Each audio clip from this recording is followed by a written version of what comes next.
Jaya Radha Madhava Kunja Bihari.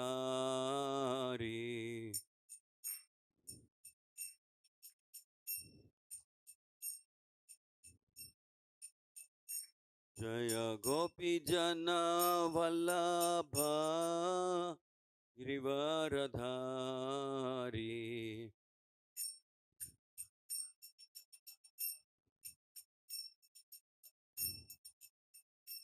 Jaya Gopi Jana Vallabha Girivaradhari.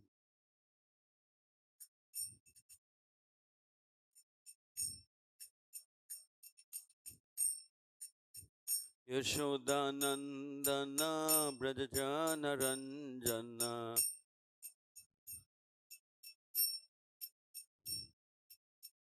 Yashodanandana Brajajana Ranjana.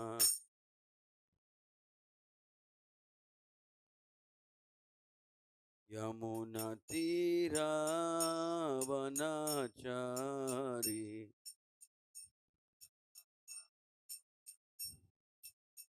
Yamuna Tira Vanachari.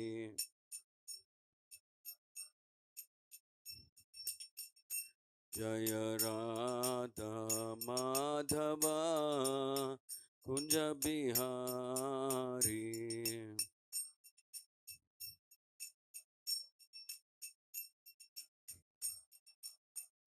Jaya Radha Madhava Kunja Bihari.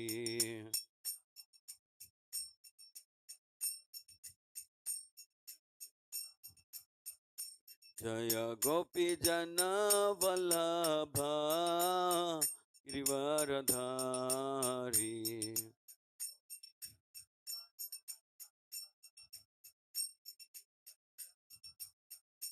Jaya Gopi Jana Vallabha Girivaradhari.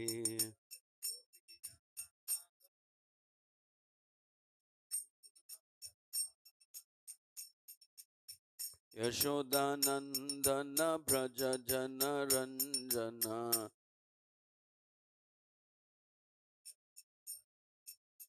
Yashodanandana Braja Jana Ranjana.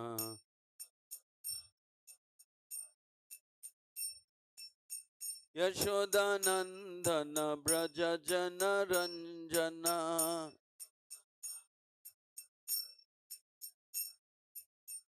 Yamuna Tira Vanachari.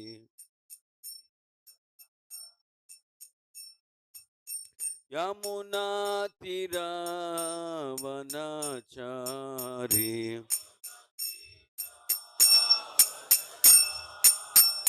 Jaya Radha Madhava Kunja Bihari.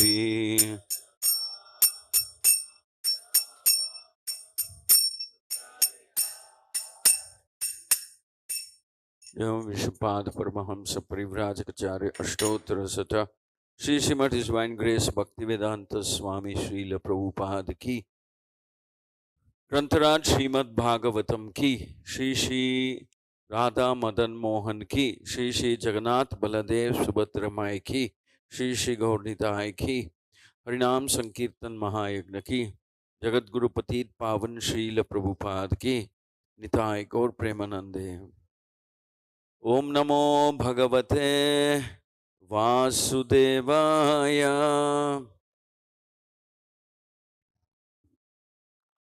Om Namo Bhagavate Vasudevaya. Om Namo Bhagavate Vasudevaya. Narayanam Namaskritya Naranchaiva Narottamam Devim Saraswatim Vyasam Tato Jayamudirayet Nashtaprayeshu Abhadreshu Nityam Bhagavata Sevaya Bhagavati Uttama Shloke Bhaktir Bhavati Naishtiki. Reading from Srimad Bhagavatam, Canto 4, Chapter 31, text number 26, right? Shri Shuka Uvacha, Shri Shuka Uvacha, Ya Esha Uttanapado, Ya Esha Uttanapado, Manavasyanuvarnitaha, Manavasyanuvarnitaha, Vamsha Priyavratasyapi, Vamshah Priyavratasyapi Nibodha Nrupasattama Nibodha Nrupasattama Shri Sukha Uvacha Yaesha Uttanapado Yaesha Uttanapado Manavasyanuvarnitaha Manavasyanuvarnitaha Vamshah Priyavratasyapi Vamshah Priyavratasyapi Nibodha Nrupasattama Nibodha Nrupasattama.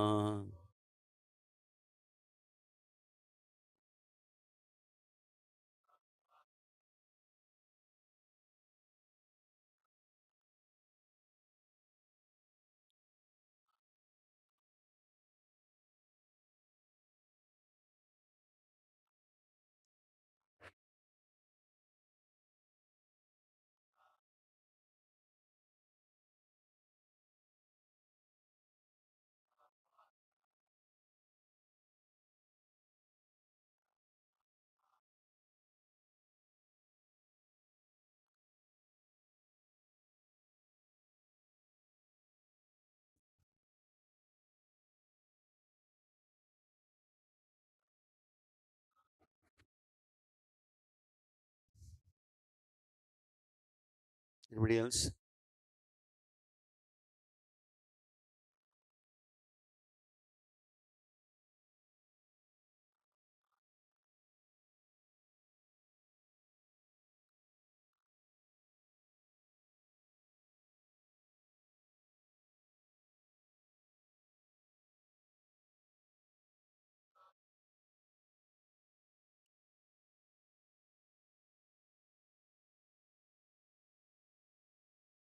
Shri Sukha Uvacha. Shri Sukadeva Goswami said, Yaha, which Eshaha, this dynasty, Uttanapadaha, of King Uttanapada, Manavasya, the son of Swayambhuva Manu, Anuvarnitaha, described following in the footsteps of the previous acharyas, Vamshaha, dynasty, Priyavratasya, of King Priyavrata, Api, also, Niboda, try to understand, Drupasattama, O best of kings. Translation and purport by His Divine Grace A.C. Bhaktivedanta Swami Srila Prabhupada. Sri Sukadeva Goswami continued, O best of kings, King Parikshit, I have now finished telling about the descendants of the first son of Swayambhuva Manu, Uttanapada. I shall now try to relate the activities of the descendants of Priyavrata, the second son of Swayambhuva Manu. Please hear them attentively.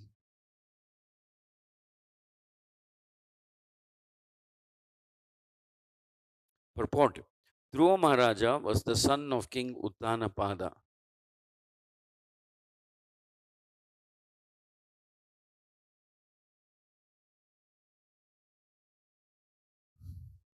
And as far as the descendants of Dhruva Maharaj or King Uttanapada are concerned, their activities have been described up to the point of the Prachetas.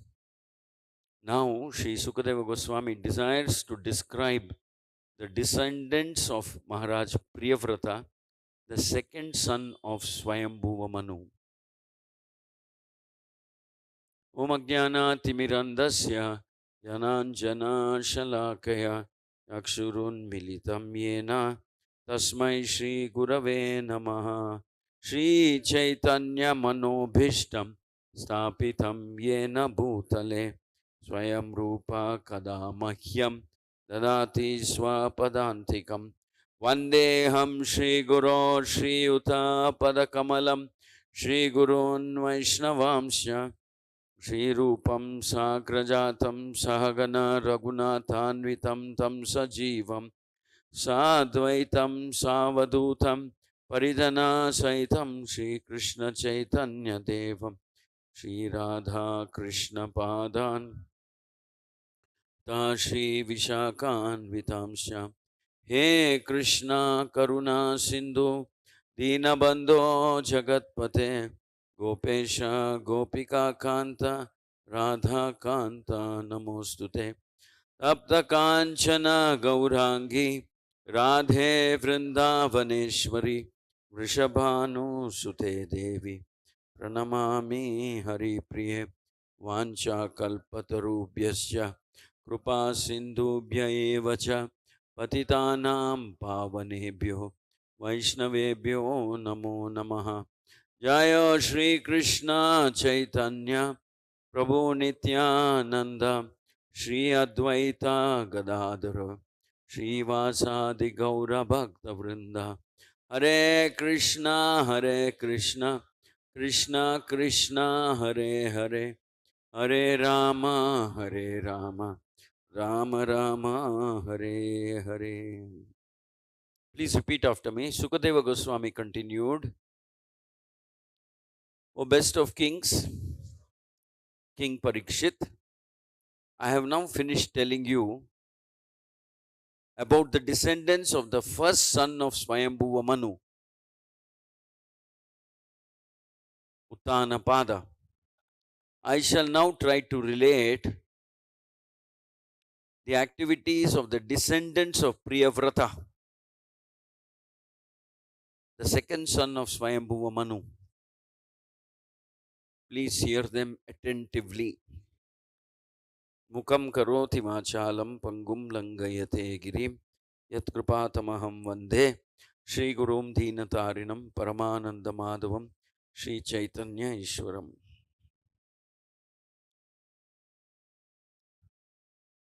So today is also the disappearance day of Vasudev Ghosh.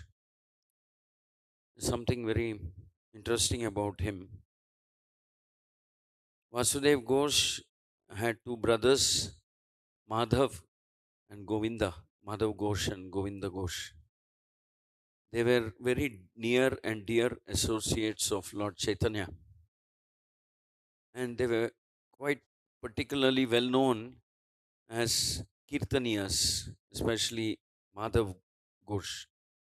Even Govinda Ghosh, but specifically Madhav Ghosh was supposed to be a very great Kirtaniya. So every year during the Chaturmas and during the time of the Rath Yatra in Puri, the three brothers would come from Navadvipa to associate with Lord Chaitanya in Puri. And it is said that if any of the three brothers were to start doing Kirtan, Lord Chaitanya and Nityananda would immediately get up and dance very ecstatically. So, among the parties of Sankirtan, when the Rath Yatra used to happen, these three brothers had prominent position. they would be leading Kirtan in one of the 7 groups. So they were mm, very devoted, very genuine, very sincere, dedicated servants of Lord Chaitanya, and Lord Chaitanya loved them, liked them very much. And it is said that Lord Chaitanya even specifically requested them to go and assist Nityananda and Haridas Thakura while they were preaching in Bengal, Gaudadesha. So these 3 brothers were born in what is known as a Kayastha family. It's not the Brahminical class, but definitely one of the higher classes, the Kayastha family. And so their story is a story of dedication and service to the mission of Lord Chaitanya. And their singing and their sankirtan and their chanting generated so much pleasure for Shri Shri Gaurnitai. Shri Shri Radha Madan Mohan, Shri Shri Jagannath Baladev Subhadramai, and Shri Shri Gaurnitai Ki. So there's so they lived a life of total dedication and service to Lord Chaitanya's mission. Hence they are very glorified. Among them, there is the story of Govinda Ghosh, which is a little interesting. Govinda Ghosh was involved in another very, very nice personal leela with Lord Chaitanya. One time when Lord Chaitanya was traveling towards Vrindavan, I think he was accompanied by Govinda Ghosh. So Lord Chaitanya stopped at some place, and the name of the place is Agradweep, which is not very far from Navadweep. Lord Chaitanya stopped there and he accepted prasadam there in someone's house. And it so happens that after the Lord had sumptuous prasadam, he held his hand out like this to Govinda Ghosh. Govinda Ghosh immediately understood that Lord Chaitanya is asking for haritaki. Haritaki is some Ayurvedic, it's kind of digestive. It's a root or branch of a tree or something. They chew it after they eat. It helps in digestion, haritaki. So Govinda Ghosh didn't quite expect that Lord Chaitanya would stretch his hand and ask for haritaki. It said that at that point of time, he got up and ran down the street, knocking different doors, and somehow collected some haritaki and gave it to Lord Chaitanya. Lord Chaitanya thanked him and took haritaki. And the next day also, Lord Chaitanya accepted prasadam in the same place. A very interesting story. The next day also, Lord Chaitanya accepted prasadam in the same place. And as one would expect, after he had his prasadam, honored his prasadam, stretched his hand out. This time, Govinda Ghosh pulled a piece of haritaki from his pocket or somewhere, from his own chadar or someplace. He pulls it out and gives it to Lord Chaitanya, and he's very happy. He's beaming. He's so thrilled that he served Lord Chaitanya. He's anticipated the request of Lord Chaitanya, and he has served Lord Chaitanya. He's very happy. Lord Chaitanya asks him, "What is this? Yesterday you went running around different doors, you knocked and you got. Now today you're right, just when I asked, you're giving haritaki." Govinda Ghosh will say, "No, yesterday I collected a little extra. I saved it up. I thought maybe you'll ask for it tomorrow, so I thought I'll save it up and I'll give it to you." Very innocuous answer. But Lord Chaitanya looked at it from a very different point of view. Lord Chaitanya said, "Oh, so you saved it up for me for today. You thought, you expected, you anticipated that I will ask." Govinda Ghosh beamed and laughed and smiled and said, yes, my dear Lord, I expected you will ask, so I kept it and now here it is. And Lord Chaitanya would say, oh, this is the attitude of a grahastha. Saving things like this is the attitude of a grahastha. So you have the attitude and mentality of a grahastha, and I order you that you stay here, get married to somebody suitable here. And in that, by the way, in that place there was this temple of Gopinath. There was a temple, famous Gopinath temple there. You take care of this deity. So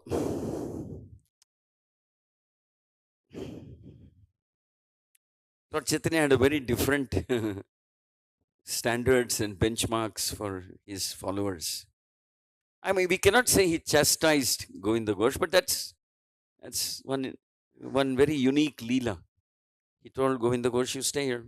You have the mentality of a grasta. Grastas save money and save things for tomorrow, for day after. Sometimes grastas save for the next generation, like that, and the next generation. Somehow Lord Chaitanya detected that small tendency in him and said, stay, get married, and take care of Gopinath. And the story goes on that Govinda Ghosh, how can he say no? He surrendered to the wish of Lord Chaitanya, stayed back there, and made a resolve that he will take care of the Gopinath deity. And eventually he did get married. He did get married, and he had a son. So three of them, he, his wife, his son, were taking care of the Gopinath deity. And then it so happened after many years, Govinda Ghosh lost his son and his wife. They passed away. They were helping him serve Gopinath, but they passed away as destiny. So when they passed away, Govinda Ghosh became a little disturbed. Actually, quite disturbed. He became disturbed. And he became morose. He became a little disturbed, depressed, and morose. He thought, I'm struggling alone to take care of Gopinath. Previously, I had my wife and son. They would help me, and we were taking care of the Gopinath deity. I'm struggling alone. I have to cook for them. I have to cook for the deities. I have to take care of him. I have to clean. I have to take so many things. So one day, he was reflecting about his pathetic situation, nobody to help, and he has to take care of Gopinath, and became a little too much for him.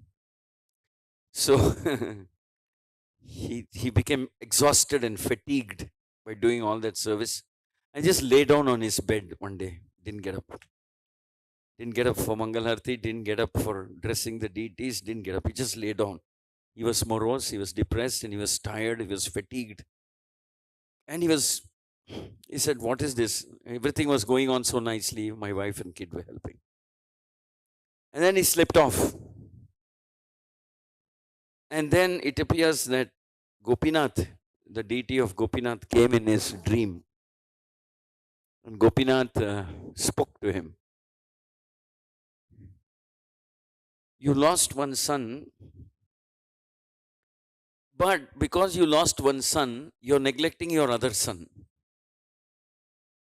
You're neglecting him, and that other son is today starving, fasting, starving, and he's being neglected by you.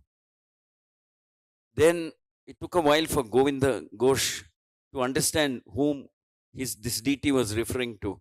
He says, no, I have only one son. So this is going on in his dream. I have only one son. Then Gopinath tells him, how come you disown me?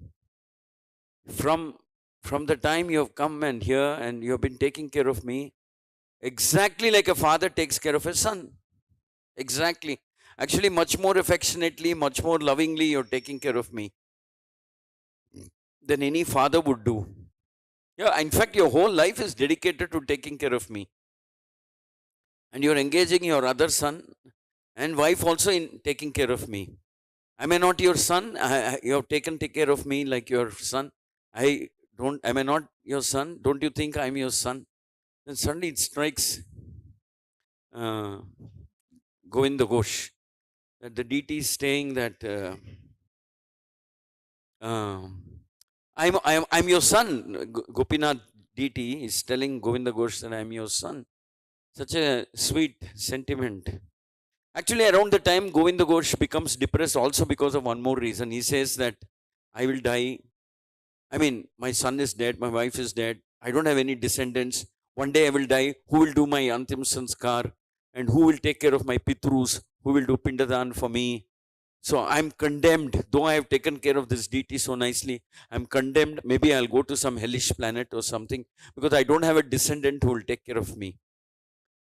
So he's depressed like that. So Govinda Ghosh also is very, what shall we say, very sweet devotee. So he will counter the Lord and say, "Oh, really? You're my son? You're claiming to be my son? Will you actually act like my son? Yes, it is true. I have taken care of you. But today I'm very depressed because uh, I don't have a son. You're saying you're my son."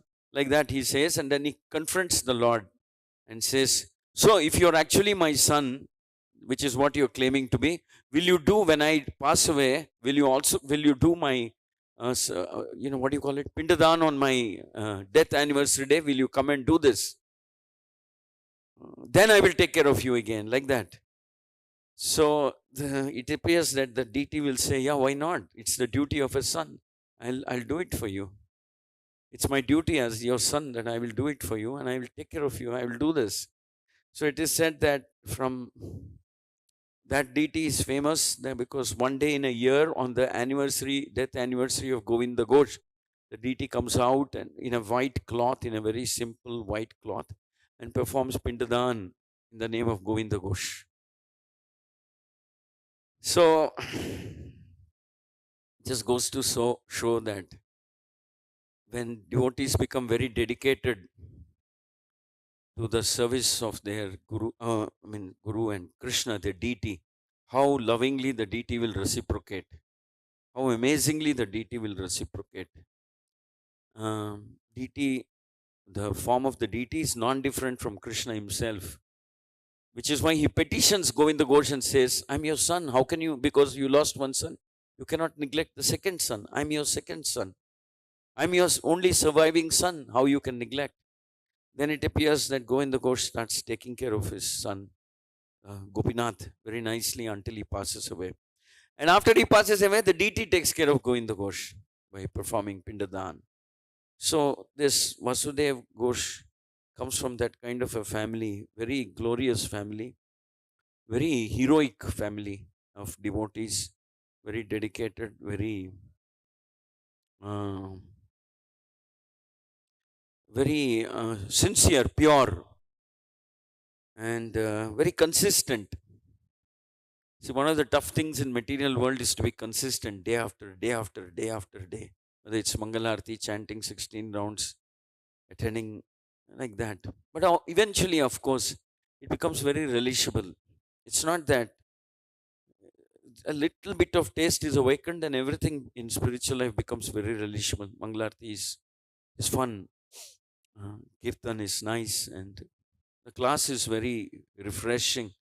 I mean, generally speaking, when one becomes a little taste is awakened, doesn't appear um, like a strain or a austerity or something.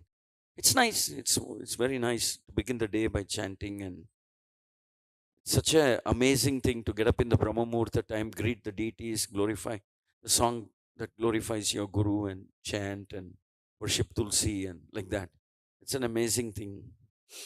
So that's the story of Vasudev Ghosh and his two brothers. It's a story, like I said, of complete dedication and devotion and surrender and uh, purity. So today we remember Vasudev Ghosh. Mm. Vasudev Ghosh is supposed to be one Manjari, Guna Gunatunga or something, Manjari in his Krishna Leela. So he comes as Vasudev Ghosh in Lord Chaitanya's Leela. So that's about Lord Chaitanya and Vasudev Ghosh. So we come to today's verse where it is said that Dhruva Maharaj, the son of Uttanapada, his descendants have been described all the way up to the Prachetas. Prachetas were glorious devotees. Prachetas were lucky because towards the end of their life, they had Narada Muni coming and instructing them, and then they became very, very dedicated. And like Narada Muni always does, He plants the seed of renunciation in them. I would, actually not, plants the seed of dedication in them. Because when you have dedication, renunciation is a corollary, is the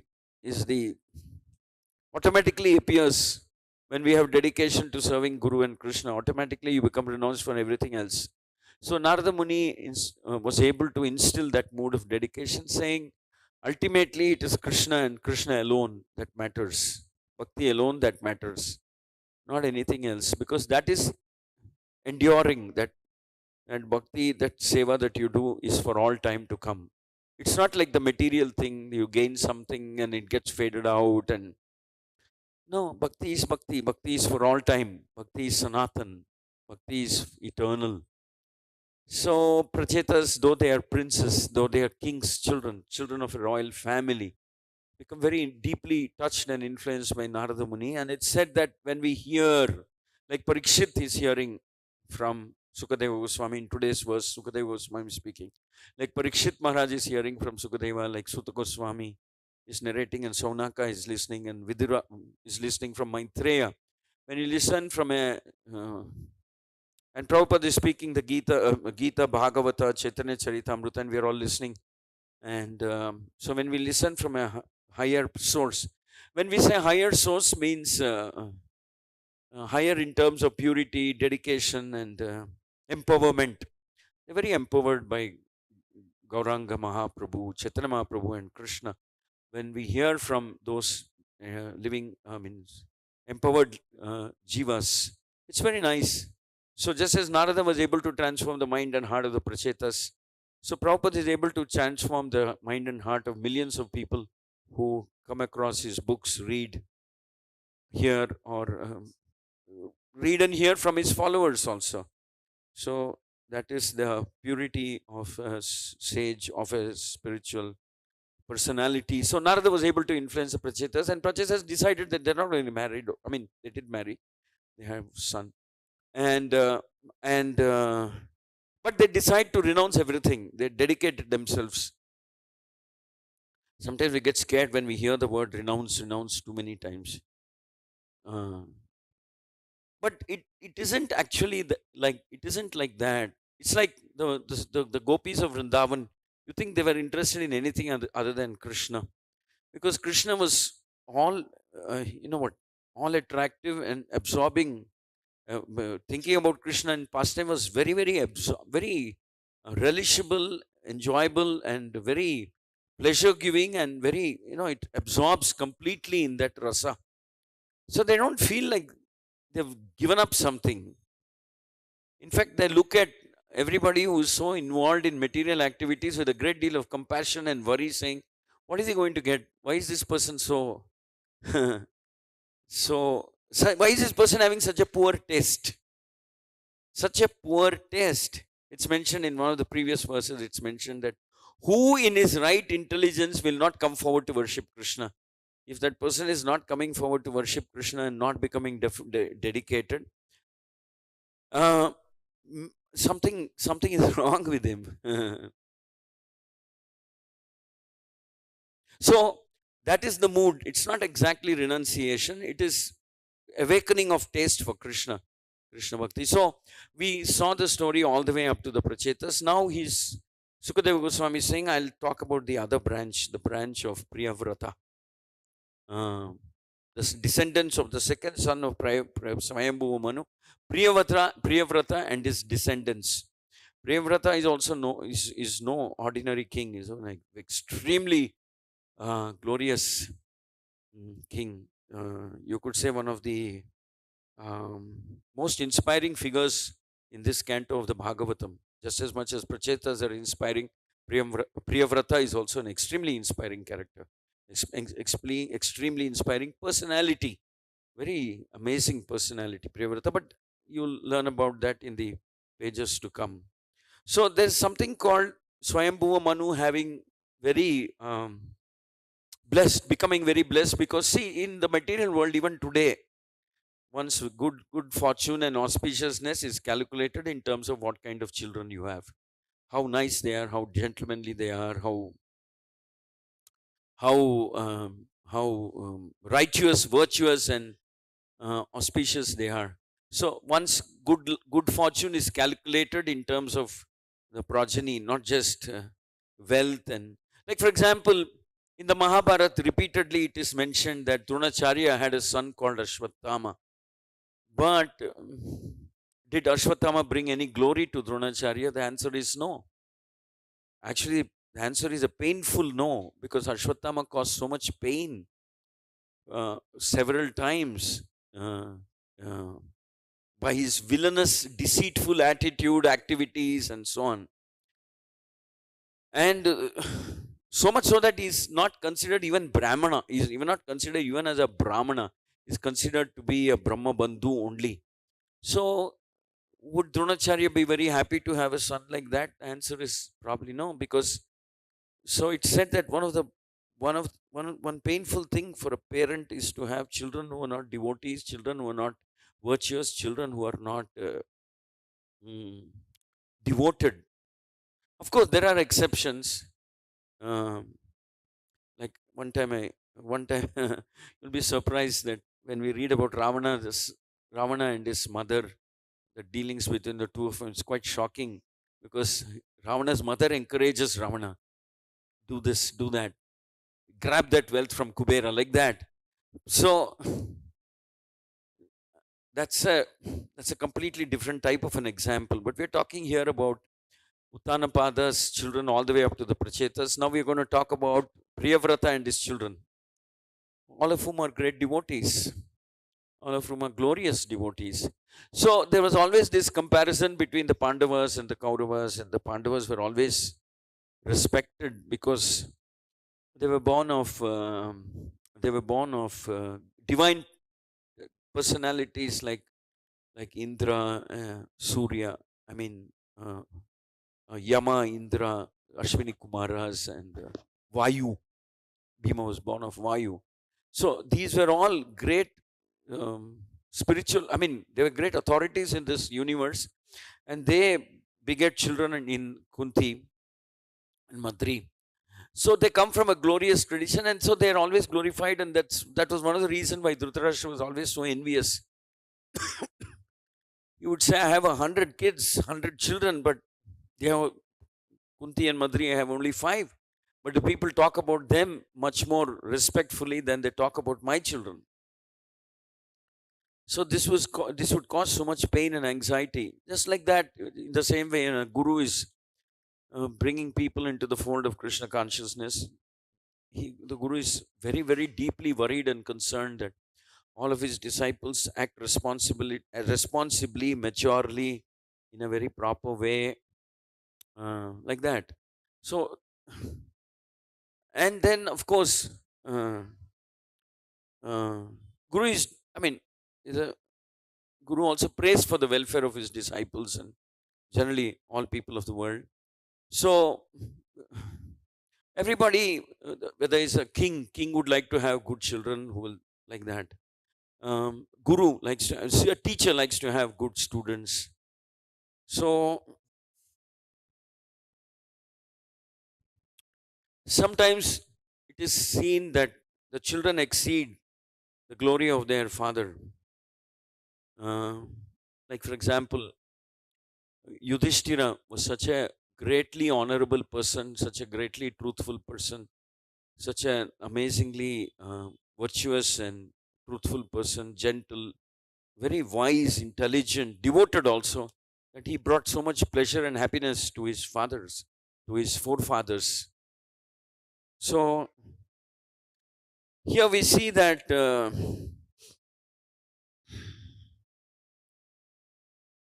I mean, in the scripture it is said, they said that, see, animals also have children.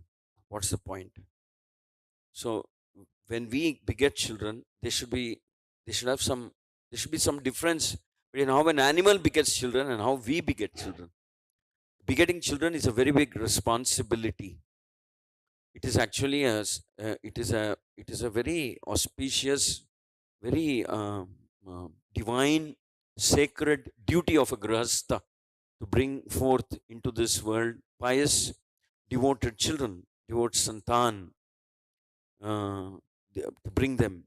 So you see that many times before children are conceived, the parents perform many purificatory sanskaras and rituals, and pray very intensely, pray to the Lord that may we be blessed with a devotee child, happy, healthy devotee child. So this is what the devotees pray for, because the world needs more devotee children, uh, like that. So it is said that uh,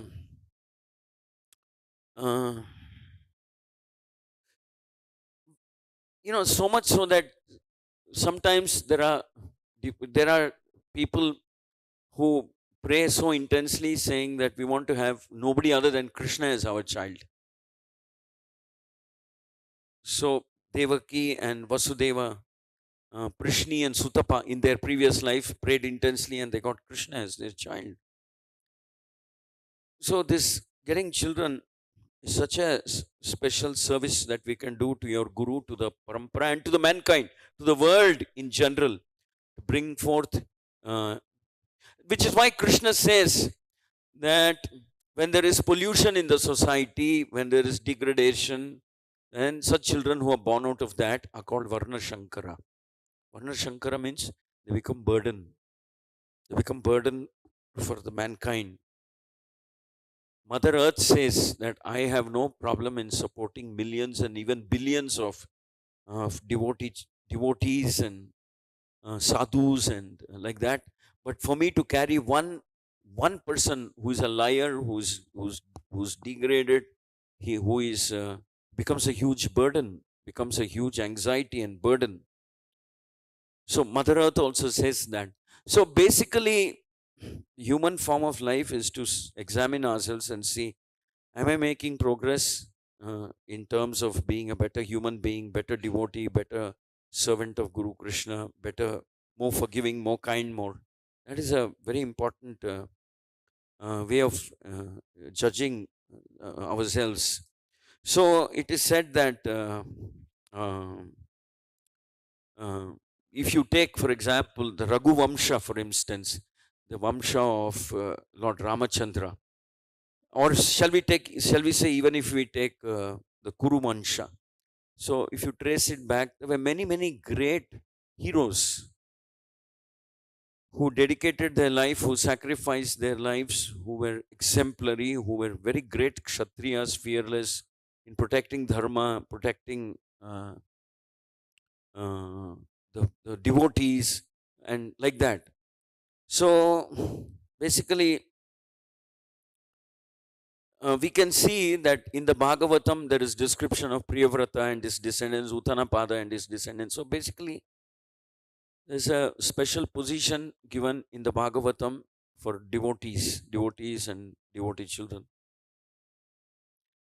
But sometimes, out of anger, people get children. That means out of anger and the mood of revenge. That also happens in scripture. Like, for example, Drupada was insulted by Dronacharya, and then he performs one big yagya, very big yagya. He says, I want a son who will kill Drona. Kshatriyas are so passionate. They have so much passion, and their desire to have revenge. And so he'll perform a yagya, and that's how Drishta, Dyumna, and Draupadi appear. So Dyumna appears to kill Dronacharya. Specifically, he appears only to kill Dronacharya. That was the prayer of Drupada. He performs a yajna, and out of the fire, Drishtadyumna and Draupadi appear. But then Mahabharata shows that Dronacharya was a true Brahmana, was a glorious Brahmana, real Brahmana. So when Drupada wants his son to be educated in martial science, he sends his son to Drona. Dronacharya knows this prophecy that one time Drishtadyumna, when he grows up, he's going to kill him. And everybody is surprised, how can Dronacharya accept Drishtadyumna as his student, as his pupil, student? But Dronacharya says, if that is the prophecy, whether I teach him or not, he's anyway going to kill me. He's anyway going to kill me. But if I were not to teach him, then I am defaulting on my Brahminical quality of being a teacher. So I am I'm defaulting. I'm showing my fear. I'm showing my lack of faith, or I'm betraying my Brahminical standards. So I better teach him. And whatever is destined to happen will happen anyway, whether I teach him or not. But that way, let me be at least loyal to my Brahminical standards, like that. But you see, just as it is the duty of the grihasthas to be careful and very pure before they beget children, there's a duty of the disciple also to be very loyal, very careful, very responsible when he becomes a disciple, when he accepts a guru. And and in the same way, guru also um, performs this seva of accepting disciples as a service to the parampara, not as his own self aggrandizement, as a service to the parampara. He performs this service. So it's very nice to see such verses once in a while. Then uh, you see where it's a comment on the sociological status of the society, and of course the standards of the Bhagavatam. Bhagavatam will speak about, I mean, especially speak about glorious devotees like Dhruva, Uttanapada, Prachetas, and Priyavrata and his descendants. So, like that, the Raghuvamsha also had so many glorious descendants.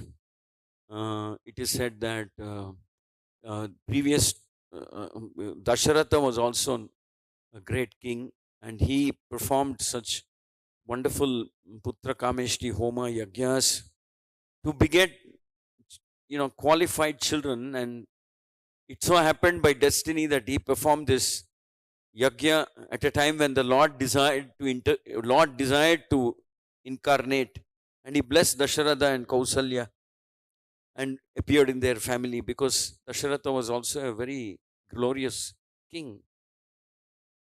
Like Krishna blesses Sutapa and Prishni.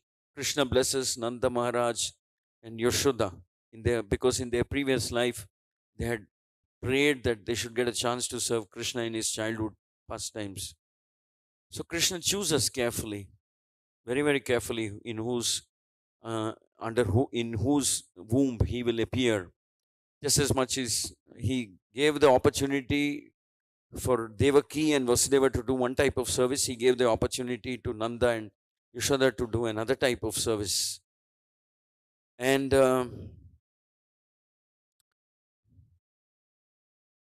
then, of course, sometimes um, there are some nasty surprises also, like Drona's Ashwatthama. If you look back into the Raghuvamsha, it is said that there was a one son of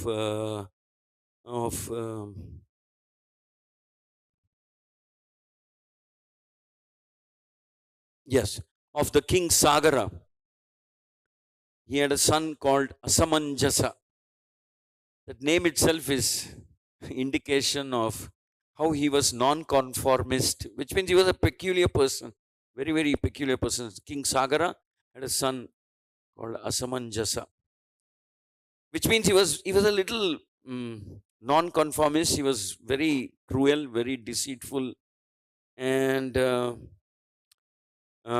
is said that he would sometimes throw children into the Sarayu river and kind of watch them drown or something like that, or watch them almost drown, and he would enjoy that. He was like that. He was a very cruel person.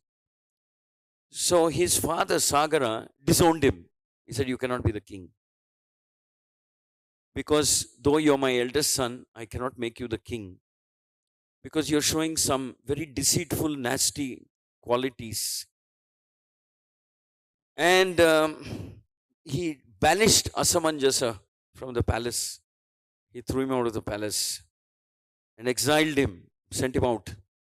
He said, "You may be my eldest son, but I cannot accept you as a king to succeed me."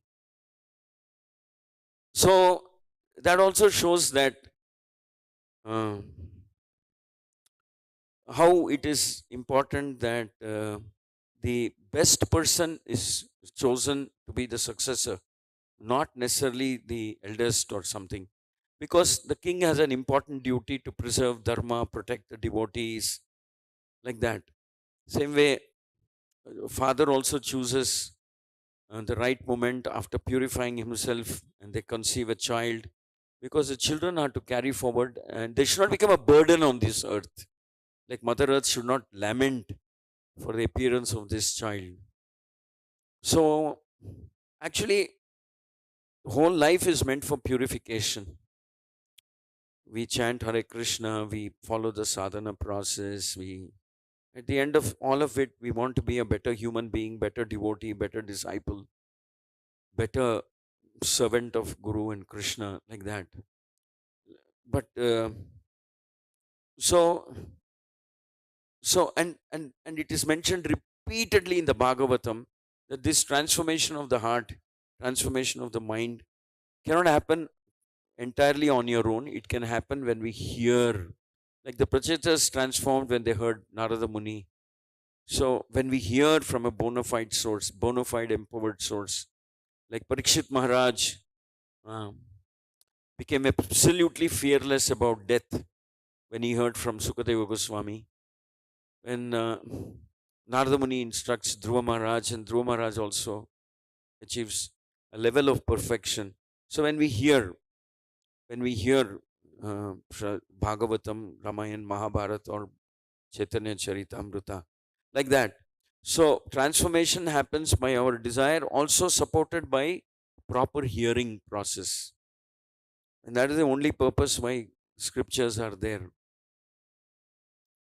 So, uh, and sometimes inauspicious birth is indicated also. For example, when Duryodhana was born, it is mentioned that the jackals were howling, the birds were making violent sounds, there was thunder and lightning in the sky without any clouds, and the donkeys were braying, and there was wind carrying dust.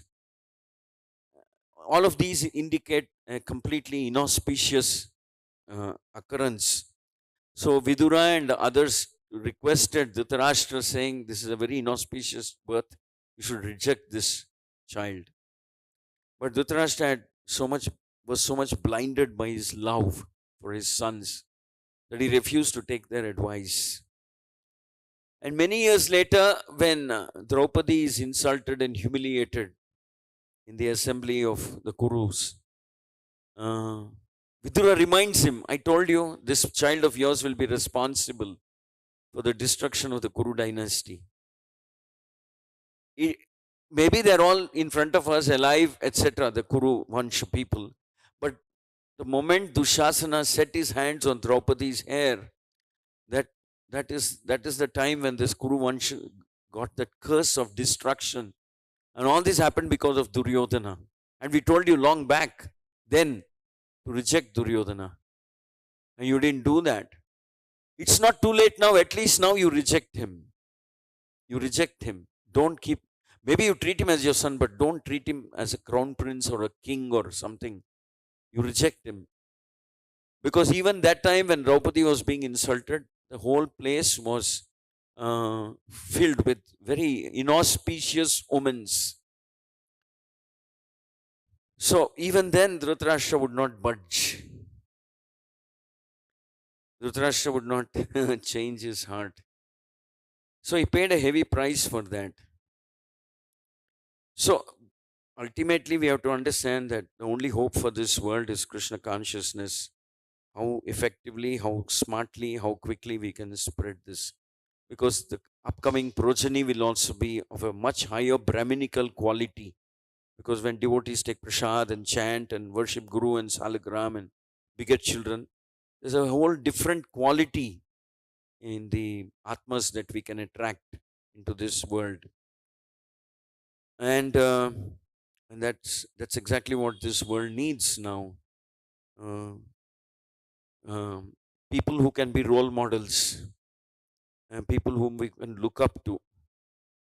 So the Vidura will curse once more and say, "Now you've made it very sure, without any trace of doubt, that this Kuru Vamsha will be destroyed by your negligence.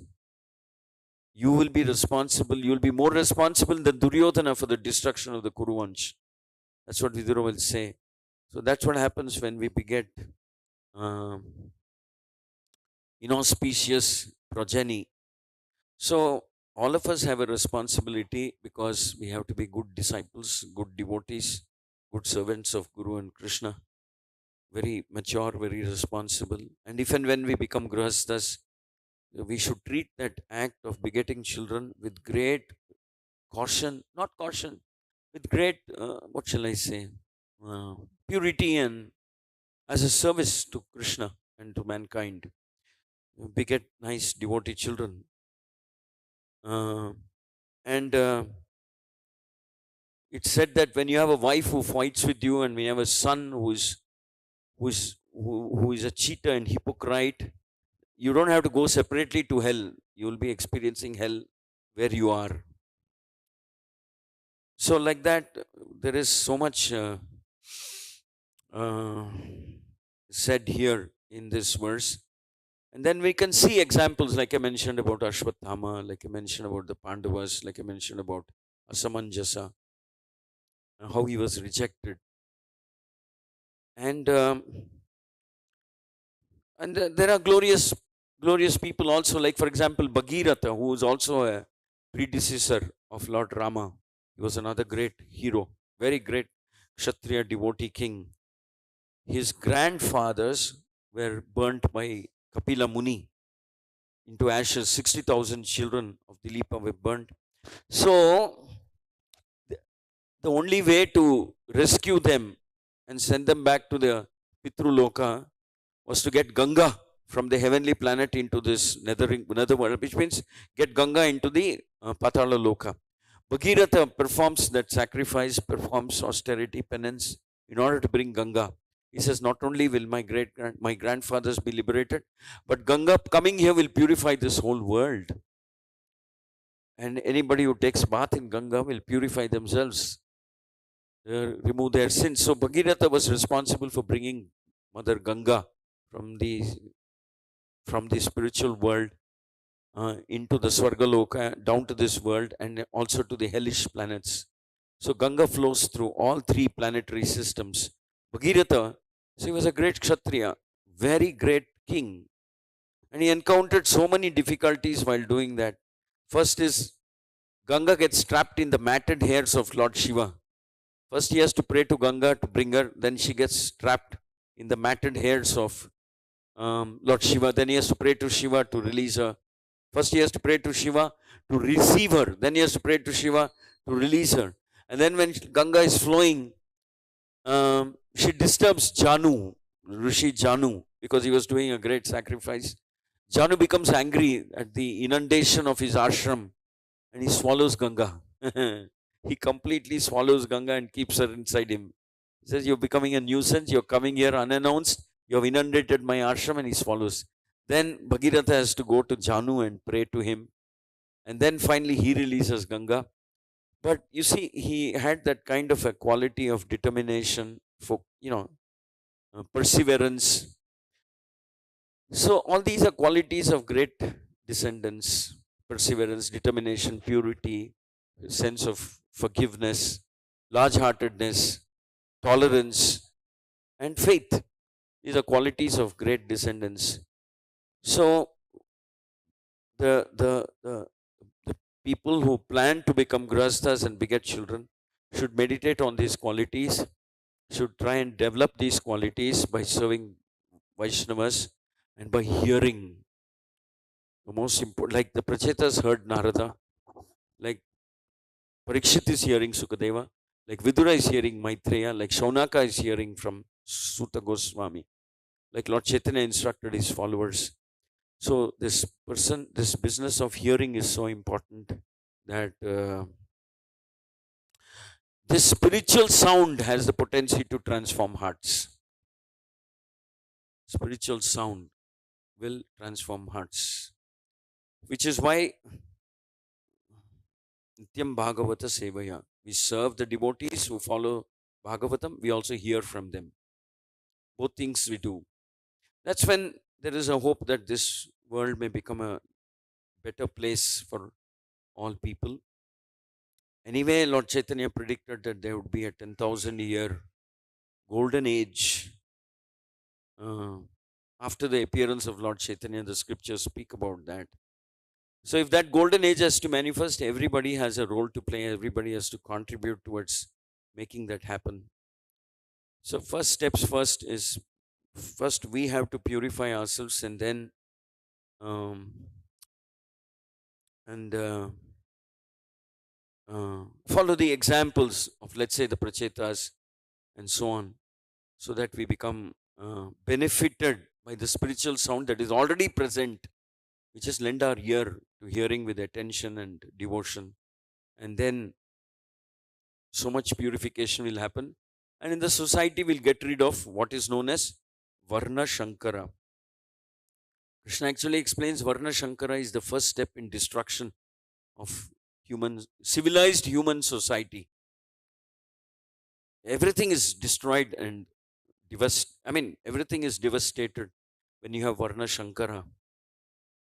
So, on the opposite happens when you have good progeny. The world becomes very pure, and we are able to pursue the real goal of life, which is to become devotees.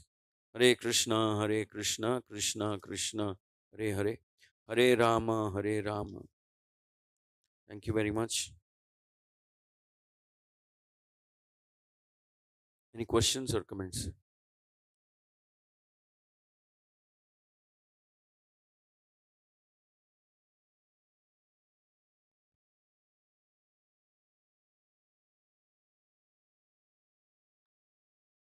ग्रंथराज Shrimad Bhagavatam की श्री श्री राधा मदन मोहन जगन्नाथ बलदेव सुभद्रमाई श्री श्री गौर निताय की ताई गौर प्रेमानंद।